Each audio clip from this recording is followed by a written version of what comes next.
Hello, this is Shaun Ryder from the Happy Mondays, and you're listening to the Mixtape. When you're in your 60s, mate, you got to look after yourself. Okay, hell, yeah.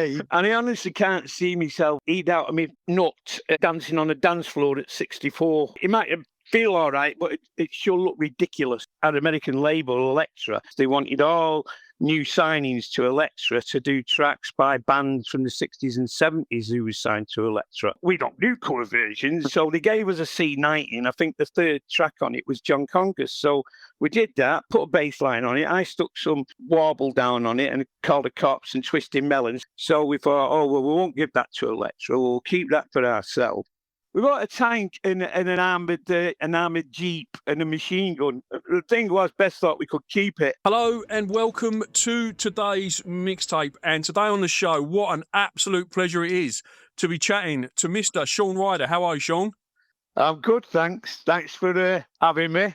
Absolute pleasure, mate. Absolute pleasure. So you're bringing the Pills, Thrills and Bellyaches 35th anniversary. I can't believe it's been that long.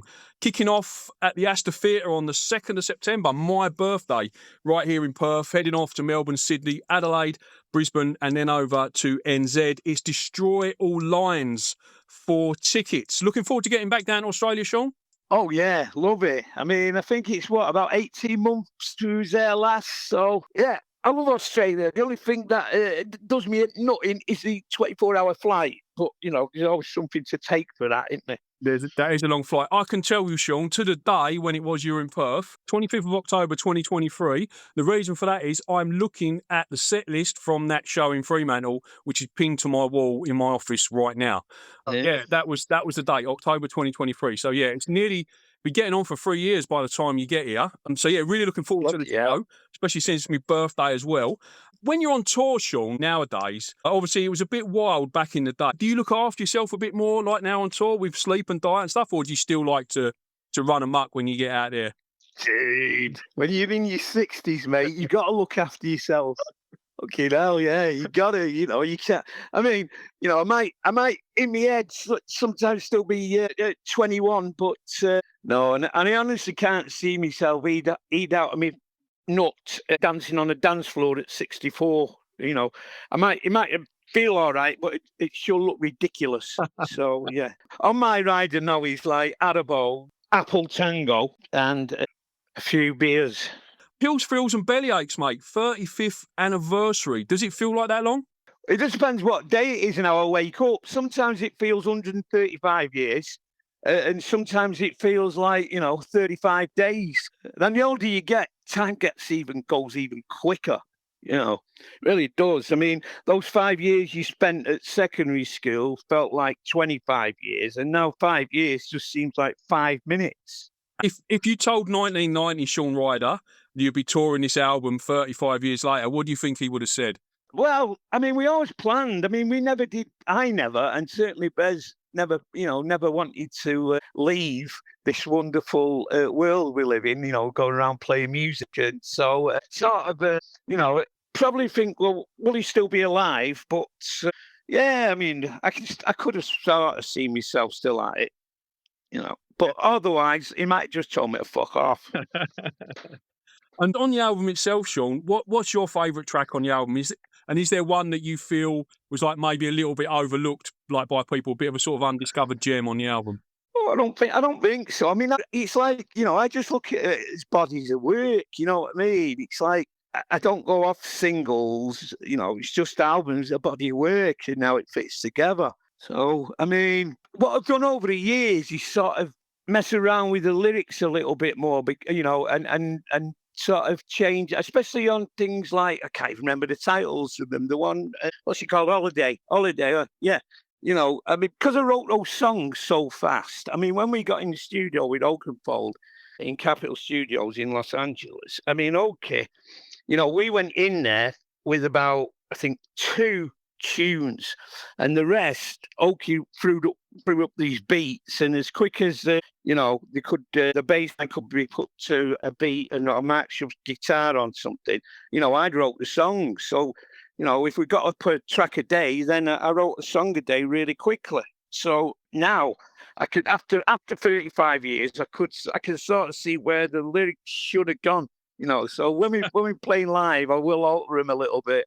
Yeah, that was going to be my sort of follow-up question. Was like, when with the album now, looking back, is there anything you would change? I wouldn't change any of the production or the music, just expand on the sort of lyrics, on the stories of some of the tunes, a little bit. And talking about Paul Oakenfold and Steve Osborne, I think worked on that album as well. What was it like working with them? I know you've worked with them too a fair bit, and what did they bring to that album? Well, I mean, they brought Okie. I mean, I discovered Okie, in Ibiza in 86, something like that, 87. That's where I discovered Paul Oakenfold, and he was mixing in dance beats with guitar licks from the Wooden Tops or Orange Juice. He was, and it's like, that was like where it was like, sort of Balearic, and I mean, and when I sort of mentioned to Tony Wilson and whoever was managers at the time, Nathan McCobb, well, I want to work with this dude on this next album as a producer. It was like, who is he? And then when you find out, oh, he's a DJ. He's a DJ. What, I mean, I think Okie had only ever done Chibaro, which, not so you really knew who Oakenfold was if you was up there with like the trendy DJs in London or, read DJ magazines. But, most people, especially in the North, didn't have a clue who he was. But they gave Okie a chance on the B side. I wrote Fluck or one of the mixes because Vince Clarke was the big boy then. Right. Vince probably had about 5 or 6 tunes in the charts of different bands or that he'd produced the tunes. I mean, he's brilliant, but that sound was there. So they gave Vince the sort of A side, and they sort of twisted their arm to let Paul Oakenfold and have a go, and of the same song, but on the flip side, and because it was sort of so different than what was going on.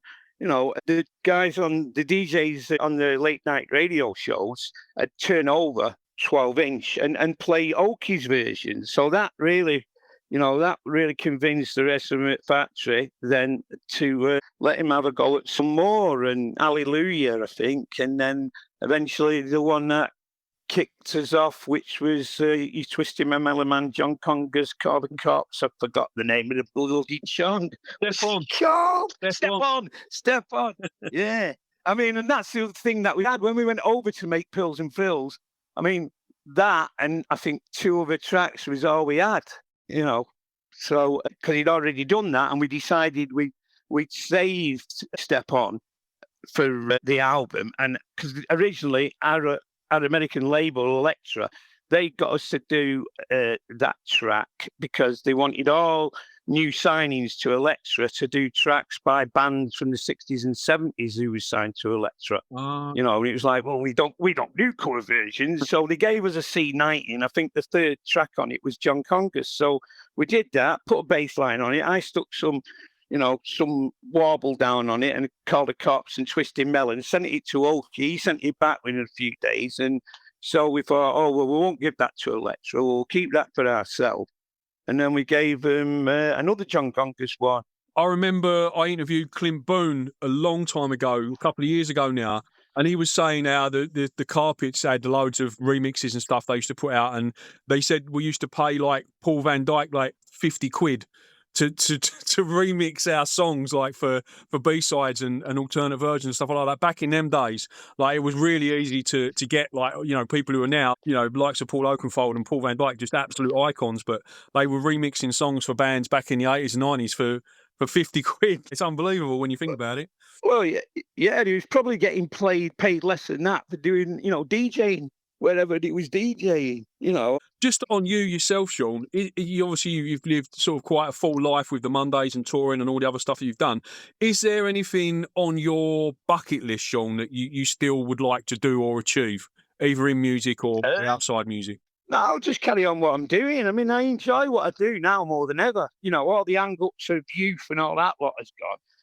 All sort of, the madness of being off me nut on untold different types of drugs and everything, I mean, back then really it was like, rock and roll first, and then came the making music, you know. But now it's like, I just wish it could have been this easy from the start, you know. So just carry on what we're doing, because you don't retire, you just carry on until you do a Tommy Cooper, and carry on as long as you're happy doing it. I was telling an Australian friend of mine the other day about Tommy Cooper and his untimely end on stage at the Palladium. And funny you mentioned that, yeah. I was watching that live. Yeah, I was as well. Yeah, I was as well. I remember that happening, yeah. Because we all thought it was a joke. Thought it was like in his act. Shaun, I want to talk to you about collaborations, if I can, and sort of other stuff that you've done outside of the Mondays. You collaborate with people like Lottery Winners, Russell Watson, I think Gorillaz. You've done I'm a Celebrity, Gogglebox. You've done a character on Grand Theft Auto, like Voices, a History Channel program about UFOs. You've done acting. Outside of the Monday, Shaun, what's your most favourite thing that you do? You missed Celebrity Storage Hunters. You don't know that one, where you go along and buy this, a crate of something that you don't know what's inside it. Oh no, I've not seen that. No. I'll have to look out for that one. How'd you go on that one? Do well? Do you make any money? Yeah, we bought a tank. We bought a tank and an armoured Jeep and a machine gun. The thing was, best thought we could keep it, Oh, imagine that, driving down the streets of Manchester in that. That would have been hilarious. Talking about collaborations, one of the stories that I've come across a year or so ago that I heard you tell, which was astounding. If you could tell the story, if you wouldn't mind, for my listeners, of you recording your vocals for Dare with Gorillaz and what happened in the studio and how that came about, because that is an absolute cracking story, mate. Yeah. You know what, though? It's mad, that's 21 years old now. Wow. Yeah. Well, really, I got a call off Damon. I was going through, I did 12 years of receivership, which means you get 100% of your income took off you, everything, so, you're not supposed to live. Because I was going through a load of shit, I was dry as fuck, I got writer's block and everything. And I got call off Damon to come to London, do you want to get involved in this? And it was like, anyway, I did. And basically, the quick story of that is I watched in the studio, Damon put this track up, I put on the headphones and I can't hear it. So I say, turn it up. And as he's turning it up, I'm saying, turn it up, turn it up. And as it's going up, I'm going, it's going up, it's going up, it's going up, it's going up, it's going up, it's going up. And then in text speak, I went, it's Dare, right? So, and Damon went, do that again. And I go, do fucking what? And he said, what you just done? But then just ad-lib a bit. So I went, okay, it's going up, it's going up, it's going up, it's going up, it's going up, it's Dare. And then, just, freestyling, never did no harm. And then, boom, that was it, really. And do you want to do some more? Do you want to stay, do another track? What? And I went, no, I thought, and did one. And then I had to remind them that is their only #1 of Gorillaz in this country. That's exactly what I was going to say there. That is their only #1 single. Fantastic. That is a great story. I love stories like that. That is brilliant. I've got quick fire 5 questions for you, Shaun. The first one's what's on your tour rider. We've already sort of covered that one, so we don't need to talk about that. We've got Haribo and all that other good stuff. Next one is, do you have a pre-show ritual, Shaun? No, never. No. I don't do vocal warm-ups or anything. I'm not, I don't even know how to sing. I don't even know how to breathe. My sort of inspirations that I grew up with, for vocals really as well was, Bob Dylan, Johnny Rotten, Public Enemy. It was like something more, sort of not traditionally singing. And I still don't know how to breathe or anything like that. And I've never bothered to learn or have singing. So, and I've been really lucky with my voice as well, I've hammered it for doing all sorts, but I've been really lucky with that. Excellent. And this one I am expecting a pretty decent answer to. Have you ever had any onstage disasters? Oh, yeah, loads of times. I've been in the middle of a gig and fallen asleep, falling over, all sorts. I haven't gone off stage yet, I remember watching years and years ago when we was one of the first tours we did in the States, and Delight, we was on the us and Delight, and their movies in the art had was just hitting. And one of their guys, he's dancing away on stage and he's facing he's not facing the audience. He goes back to the audience, he's dancing, and he's walking backwards, and the next thing he goes off fucking stage, and it's about a 20-foot drop. So I think the rest of the tour he did in a wheelchair with a plaster cast on. At least he soldiered on. Fair play to him. The show must go on. Yeah. That's what you got to do. It's like, we've been in some proper states, but, never cancelled a gig because of illness or anything like that, where, I think some of the youngins today, if they get a bad cough or a cold, the gig might be sacked. But, our lot, we've gone down through all sorts, What is your favourite city to play live, Shaun? Oh, God. I mean, the thing about the Mondays is whether we're in, Manchester or Japan or Brazil, or whatever. I mean, our sort of people that come and watch us are all pretty the same, all neurodiverse. So, I love playing everywhere, really. The first time that I went to Mexico and the first time I went to Brazil, they really blew me away, them places. Talking to Mexico and Brazil, you've been watching the football, Shaun? Some of it, yeah. I mean, I put the football on the telly to watch it, and it was starting at 2:00 in the morning. And I must have nodded off because when I woke up, I'd not even seen the beginning and the game had ended. So I had to watch. Yeah, it's not great times here in Perth either. Most of the games are in the middle of the night, midnight, between midnight and 5 a.m. We've had a couple in the mornings, but yeah, it's not great being a football fan in Perth. Final question, Shaun, if you could time travel to any concert in history, whose concert would you see? Oh, that's a tough one, isn't it? But I suppose it's got to be a Beatles one. Even if I went to the Cavern or Shea Stadium or whatever. Yeah. I mean, it'd have to be a Beatles one, I think. The rooftop concert's quite a popular answer in that question. Oh, yeah. Well, yeah. I wouldn't mind you being on the rooftop, yeah. Yeah, no, that's a great one, yeah. Being on the rooftop skinning up for the band, that'd have been ideal. Brilliant.